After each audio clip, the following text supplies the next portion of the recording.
My girlfriend has been perfectly timing her venting with when we are about to eat dinner, and all I want is to eat in peace, but it's gotten to the point where I have to lock myself in the basement just so I can enjoy a meal for once. I, 39M, and my girlfriend, 41F, have lived together for a bit over a year in my house. During the time that I have lived with my girlfriend, I've become very used to the fact that she really seems to de-stress by complaining. Much of this complaining is about other people in her life, such as her mother and her former co-workers, but much of this complaining is about me and how I'm not meeting her expectations in one way or another.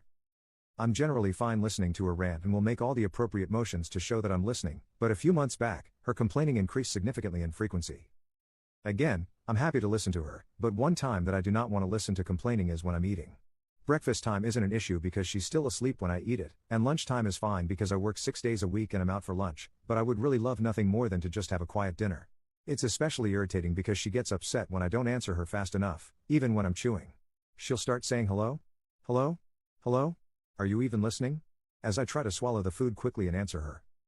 I expressed this to her a few months back. I put it as nicely as possible, with the excuse that I don't do well with talking during meal time. If anything, it has had the opposite effect. I'm convinced that she's actually timing her complaints to begin when I start eating dinner now. While I'm making my dinner, she'll be quiet, and when I sit down waiting for it to cool, she'll be quiet. But once the fork reaches my mouth, she'll immediately start complaining. Last Saturday, I told her that I couldn't deal with her complaining during dinner time anymore, and that if she did it again I would start eating elsewhere. She responded, "Yeah, okay, fine." Then she sat down at the table and stared at me. When I took my first bite, she said, "Oh, by the way, today you kicked one of my shoes when you were putting yours on.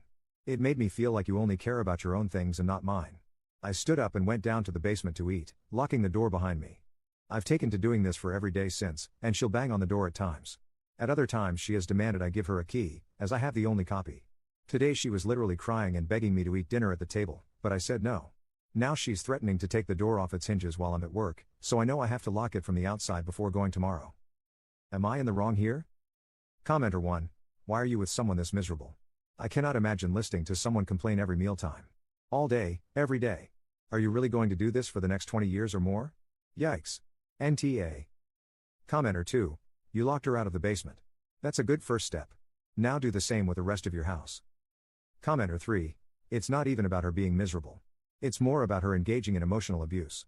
A partner who constantly complains and blames is abusive. I can completely understand someone might want to confront a partner for one reason or another at times, but the fact that she actually decided to go into a tirade about him accidentally kicking her shoe when he put his own shoes on just shows she'll complain about literally anything. There's also the fact that even after he asked her to stop for the short time it takes him to eat dinner, she completely ignored him and intentionally timed her complaining for when she knew he didn't want to listen to it. I cannot understand why some people in this post seem to think Op is wrong. I know this doesn't apply to you, but some people are suggesting that this is his fault. The man is in an abusive relationship. Update. Wow. I didn't expect this to blow up the way it did. I posted honestly just needing a sanity check, and I got thousands of comments, some incredibly supportive, others brutally honest, and a few that hit me harder than I expected.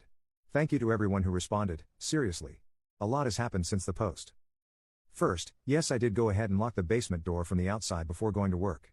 I wasn't proud of that move, but I was feeling cornered, and honestly just tired. I came home and found she had removed the hinges from the interior side while I was gone. The door was off and leaning against the wall.